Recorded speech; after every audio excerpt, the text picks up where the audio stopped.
السلام عليكم الكراغلا دير وابوني وبرطجي ولا نجبد الحجرة لي خرج على اسطرناطيه وأنتم الإمرار كما تنساوش تنشروا الفيديو ديال عمكم تبون.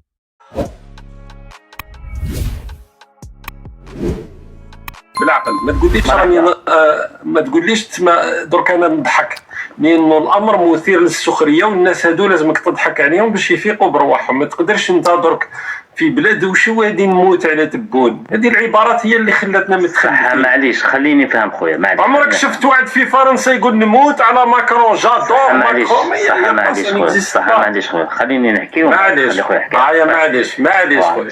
شوف هذه خويا، هذه الدولة فيها شعب، هذا الشعب فيه اتجاهات فكرية، كل إنسان وش راه مساعده وش راه عاجبه وش راه ماش عاجبه. هذه الديمقراطية، أنا نكون حر في الفكر تاعي، أنت تحترم أفكاري وأنا نحترم أفكارك.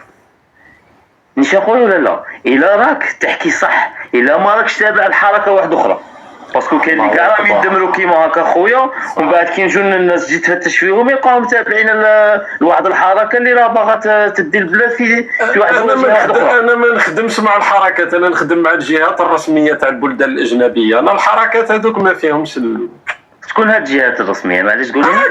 راك تعرف. لا قول لي نورمال خويا. انا شوف، انا على بالك راك عاجبني في حاجه، الله يرضى على خويا. اسمع بالسرات لا جاي متفتح الله يبارك. لا انا شوف في العماله متفتح جدا الله يبارك. سما واحد يقدر يحكي معك، راك فاهمني. نعطيك انا اكزامبل. قبيلات واحد ان جان كان كاتب مانيش راضي، المهم طلعت معاه. انا شوف، انا غادي نفهم خويا حاجه. انا من عائله متوسطه، انسان قليل، عندي ماستر في علوم اعلام واتصال تكنولوجيا المعلومات الاداريه، ومن بعد ما لقيتش خدمه ودخلت نخدم تجاره وراني هكا ندور وصاي. سيتادير مانيش انا ولد فلان اللي راني جاي نديفونتي على شي واحد ولا بصح، غير راني بان فاهم اخي. اللي طلعت معاه قال مانيش راضي، اسمه ريان. يعطيك الصحه. انا باغي قلت له خويا انت باغي نسقسيك، قال لي واه باسكو اللي داوه للحبس داو الحبس نيشان. ايوا قلت له ودي خويا باين نسقسي خويا معليش. قال لي واه. قلت له انت علاش ما راكش راضي؟ راك فاهم. انا بايزون انت خويا نقول لك ماكش راضي، بالك غادي تعطيني واحد لي كوز تقنعني. نقول سيد لي ما عطيه حريتك وانت هادو افكارك. ما عطاني حتى كوز، قلت له انت باين سقسي. قلت له انت قاري عندك مستوى اللي نقدروا بايزون دوموندي على خدمه واسعه؟ قال له واش قالوا بايزون دير مثال خويا. قال له انت عندك مثال، عندك انجينير ولا عندك ماستر ولا عندك مهم قريت ودرت لي زيفور تاعك ووصلت. ما عندوش هو مستوى دراسي راك تقصد؟ يعطيك الصحه. قلت له هي دروك نتايا دروك نورمالمون تطور نفسك وتخدم. دوك انت قلت له انت راك في مستوى منخفض، ما تضمنش لحد الاقصى اخي. قلت له الا رانا بنحكوا في الحريه. دونك انت باش نفهموا برك، انت كي طلعت معايا قاعد تقول لي باللي كل واحد عنده الحق يمد رايه وعنده الحق يعطيك الصحه والديمقراطيه. بصح كي طلعت مع استنى بصح كي طلعت مع الاخ اللي قال ما رانيش راضي، قلت له انت ما عندكش الحق تمد رايك. لا مش قلت له ما عندكش الحق تمد رايك، خليني فاهمك. قلت له لي انت تعرف هما لي ليميت تاعك. دوك نعطيك انا مثال اخي. دوك قالوا انت انسان قاري وواعي وعندك مستوى. انت المتطلبات تاعك ماهوش كيما المتطلبات تاع واحد مسكين ما قراش. مش كيف خويا، هذا مجتمع. انت مادام قريت عندك الحق، عندك الاولويه اكثر من الشخص اللي طلعت معاه باش تمد رايك في البلاد. لا ما فهمتنيش. انا المتطلبات تاعي متطلبات تاع واحد فور عليا، ماشي كيف. فاش فور عليك؟ فور عليا باغ اكزومبل. نعطيك انا مثال. واحد انا ستيف جوبز وش هو الشهادات اللي عنده، المؤسس تاع ابل؟ خويا انا قول لي انت راك تحكي بالمنطق تاع الشهادات، تسمى معناتها انت تقصد لا بصح نسقسيك انت واحد خارج على بالك هذه باللي انت مع واحد انجينير بالمنطق تاع مع واحد عنده شهادات بالمنطق تاع المواطنه بلا لا سيتويانتي. لا صلي على النبي وهل يستوي الذين يعلمون والذين لا يعلمون؟ هذا في ديننا الحنيف، راك فاهمني. لا راك واحد في دولة تكومباري انت مع واحد ميدسان. صديقي الشيء اللي راك تقول فيه صرام في التاريخ دارتو فرنسا الاستعماريه، دارت لو بروميي كوليج و لو دوزيام كوليج. يعني المستوى الاول اللي هما لي بيي نوار اللي كانوا في الجزائر الاقدام السوداء، والمستوى الثاني في الانتخاب اللي هما الاهالي. حنايا كانوا يعتبرونا دي سوزون باسكو حنا ما قريناش، باسكو ما تعلمناش. دونك انت راك تطبق في نفس المنطق الاستعماري، راح تطبقوا على ولاد بلادك. كيفاش منطق الاستعماري؟ انا نحكي لك لا لوجيك اخي دوكا انا باي منطق اذا بالمنطق تاع المواطنه، اذا بالمنطق تاع المواطنه تكون حلاق ولا تكون قاري ولا تكون بروفيسور في الطب. انا دائما نقول نعطي مثال دي بروفيسور في الطب، بروفيسور يكون اطباء، حبه حمص في الراس ما كانش خارج المجال تاعو. علاش هذا عنده اولويه اكثر من واحد مثلا ما قراش ويهتم بالشان السياسي ومثلا يناضل في حزب على سبيل المثال؟ وش هو المنطق هذا اللي راك تحكي به اصلا؟ غياب تاع منطق. كيفاش انت متحصل على شهاده ماستر في الاعلام وممكن انك تخدم في مؤسسه اعلاميه غدا بهذا الفكره؟ لا، وانزلوا الناس منازلهم، كل واحد يدي حقه في هذه البلاد. دوك انت انسان ما قاريش ما تديش المتطلبات تاع واحد قاري وواصل عنده شهادات عليا. هذه المتطلبات قادر دركا نسقسيك انت واحد قاري صح، ما نسقسيك واحد سؤال. واحد ماهوش قاري واش تخدم انت؟ ما تقوليش واحد ماهوش قاري واش تخدم انت؟ انا خدمت صح، انت رئيس دوله، واحد ماهوش قاري واش نخدمو؟ خليني نهضر، خلينا من الحكايه تاع السوق. انا من اول مثلا شركه درت فيها تربص لما كنت طالب، صاحبه الشركه تاعها تدخل ملايين الدولارات، ما عندهاش شهاده البكالوريا، الى في سوسيتي دارت شركه ونجحت وصارت رائده اعمال وصارت تدخل. كيفاش هذا؟ وش هو المنطق تاع الشهاده؟ انت راك عندك شهاده حبه حمص في الراس ما كانش. وش هو المنطق تاع الشهاده؟ حبه حمص باسكو راك تقول في كلام لو كان تقولوا وانت تدافع لهم في الاتجاه الفكري تاعك، راك تدافع عليهم. لا الدفاع لا هذا اسلوب دفاع. ماكش تحكي ناتر، تحكي بلا لوجيك. صديقي خليك علاش لو موند خليني نفهم خويا اخي، معليش نفهمك حاجه وغادي نهوديك. الناس علاش راح تقرا؟ علاش تقرا؟ سما انت تكومباري واحد قاري مع واحد إليتري، فاش تكومباري في المواطنه؟ صلي على بك هذا المتطلبات تاعك. قال لك انني باغي نخدم، قلت له خويا انت عندك دي ديبلوم؟ قال لي ودي انا مانيش عنديش دي ديبلوم. يا اخي ما عندكش خويا. قلت له فهمني، انا رئيس دوله صحيح وانت جيت تشكي عندي ديريكت، واستقبلتك واش باغي نخدمك؟ فهمني. قلت له خويا انت تاني تسعى، اخدم طيح نوض ودير شهادات ودوموندي صوالحك. بصح انت دروك قلت انت مالك واصل والو، انت ما راكش في عقلك. اولا اللي ما قاريش عنده الحق في العمل، لانه كاين مناصب عمل يقدر يعمل فيها دون انه يحتاج الى شهاده. ثانيا الدور تاع خليني نهضر. ضبط الهرمونات، انت ثاني نقول لك ضبط الهرمونات بالعقل صديقي. نكمل الجمله.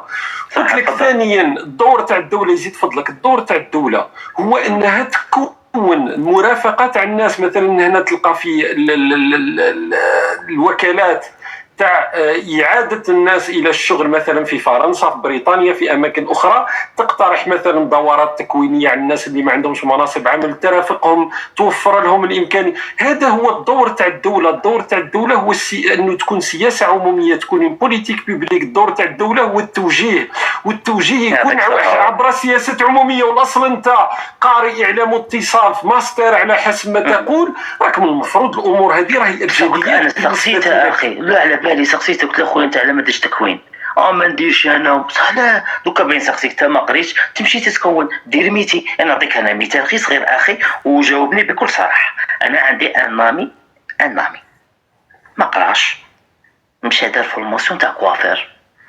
ريحت انا وياه قلت له ودي الله يبارك لك تخدم غايه ومنا. قلت له انا نجي نحسن عندك وراني نشوف. قال لي والله يا اخي، قال لي بارجور، قال لي والله ما نطيح تحت 800 دينار. بنسقسيك صل ربي يخليك. انت غادي ندير لك سويفي على بالك باسكو انت انسان تستقبل افكار الاخرين. دروك ما تغامرش بروحك دير لي سويفي، راك تخلص.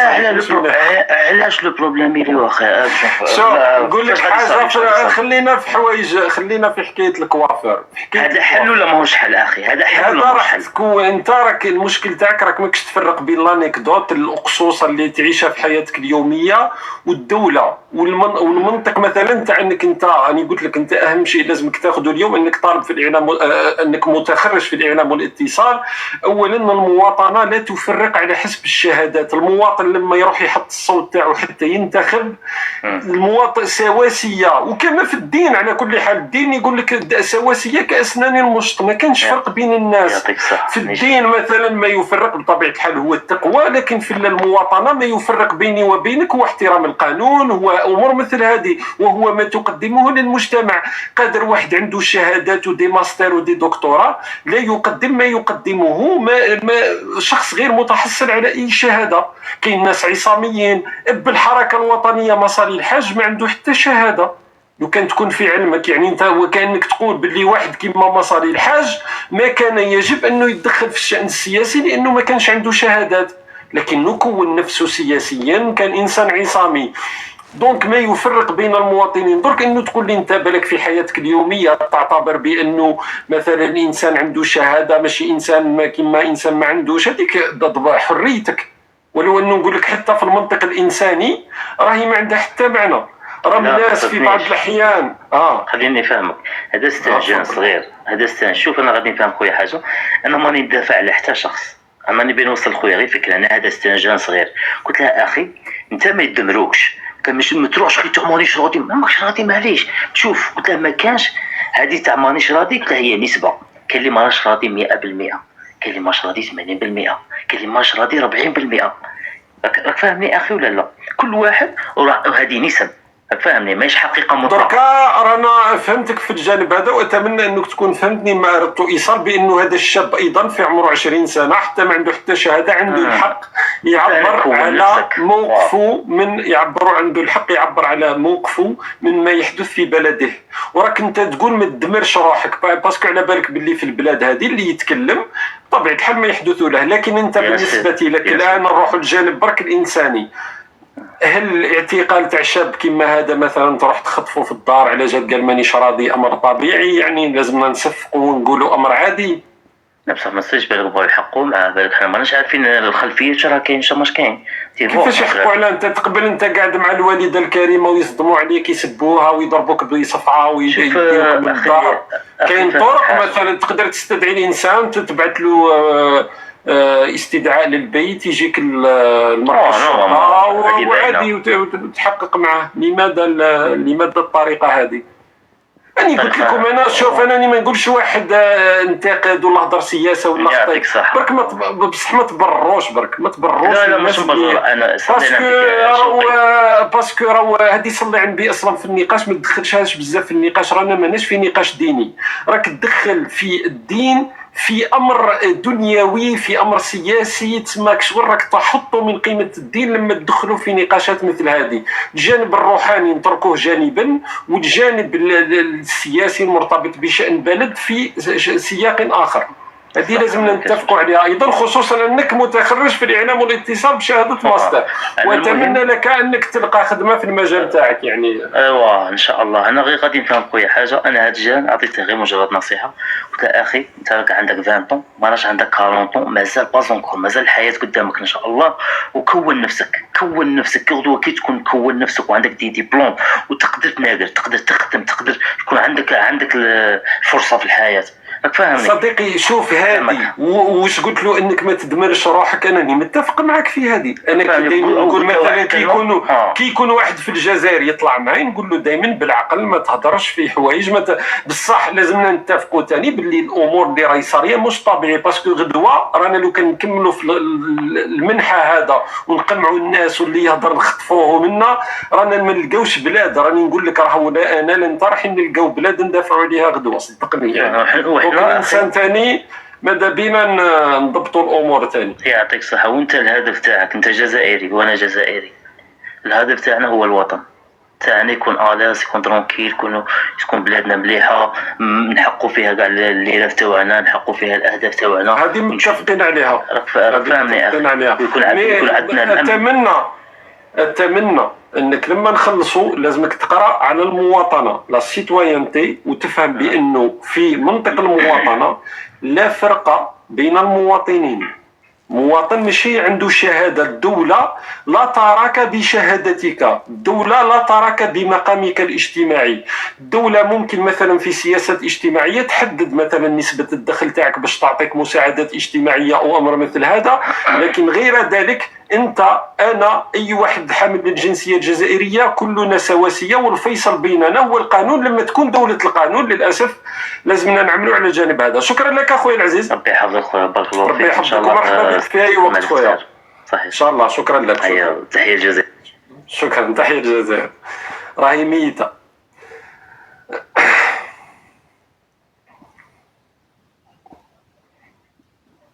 سامحونا جماعه، راني ناسيين اون افونس باش الناس يتدخلوا شويه. راني قلت لكم اليوم ماذا بيا نسمعوا باسكو البارح ما كانتش الفرصه، كانوا ناس بزاف عندهم طلبات، نحاولوا نفتحوا المجال لاكبر عدد.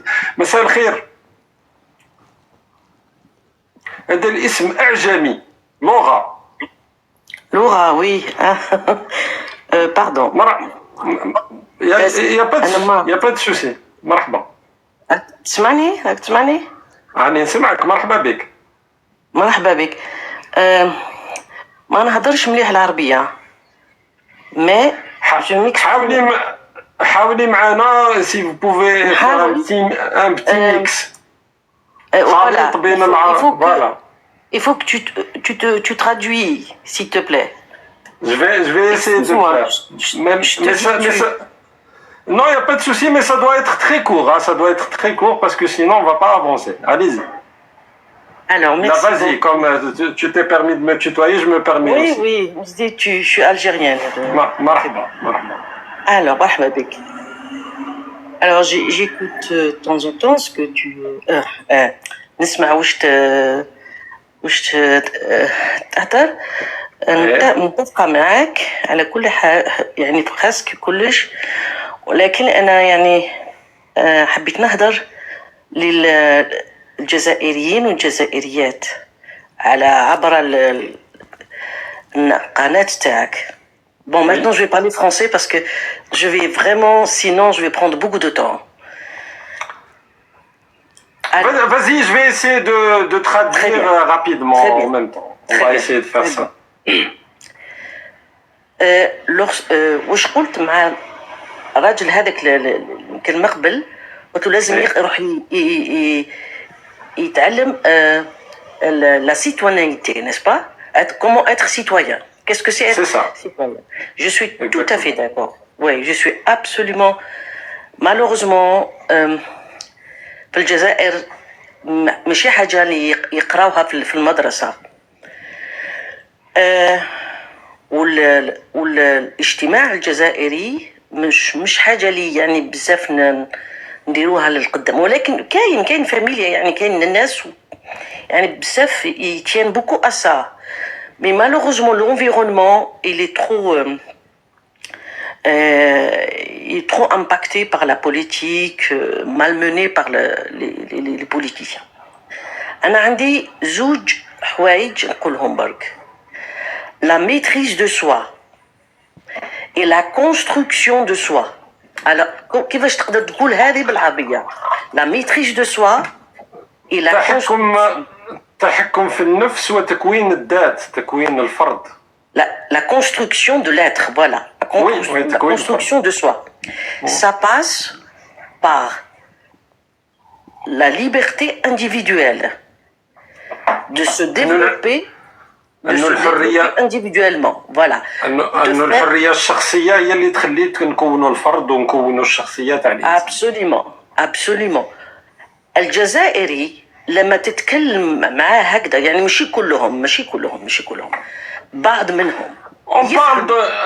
je parle toujours de الفرد الجزائري. c'est l'Algérien en tant qu'individu، يعني ماشي 45 مليون، mais on est une société et donc on partage voilà un socle en commun et donc on peut parler de فرد جزائري، c'est pas grave. Voilà.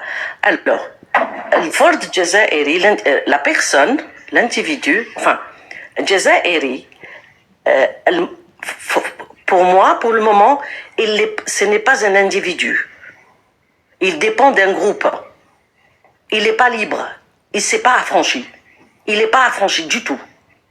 Alors, lorsque on lui parle de ça, l'Algérien va le comprendre tout de suite à l'envers. Comment?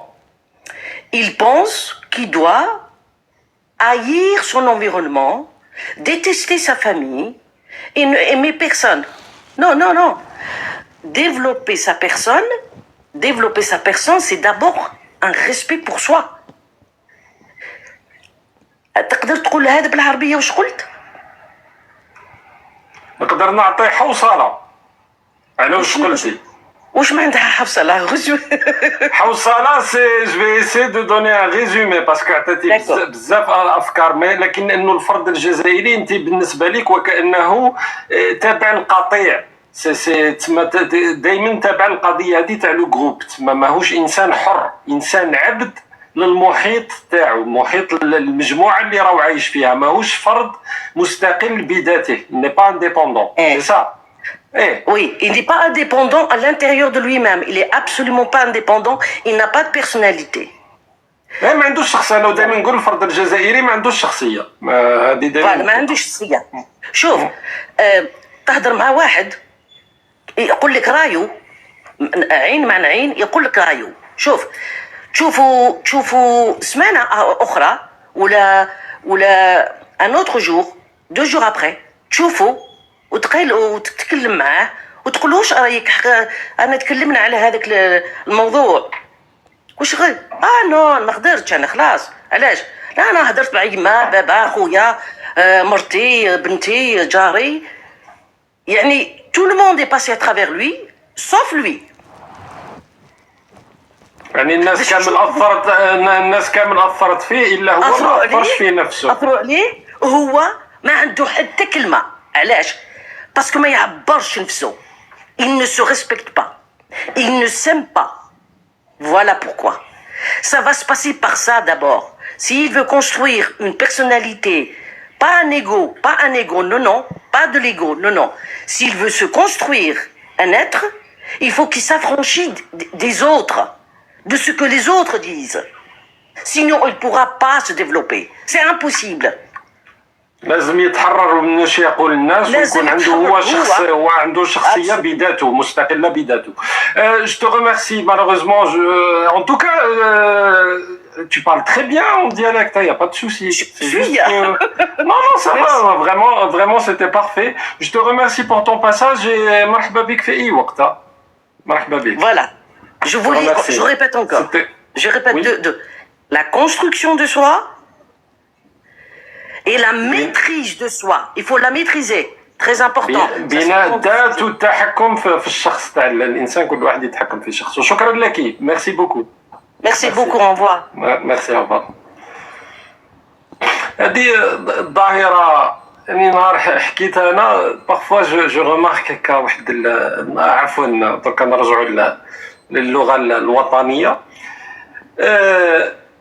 نلاحظ هكا ساعات في تعليقات عليا انا مثلا في الصفحه واحد يجي مثلا يقول حاجه هكا عادي ولا يعلق مثلا يتفق ولا يقول لي هكا اوكي، ولا يجي واحد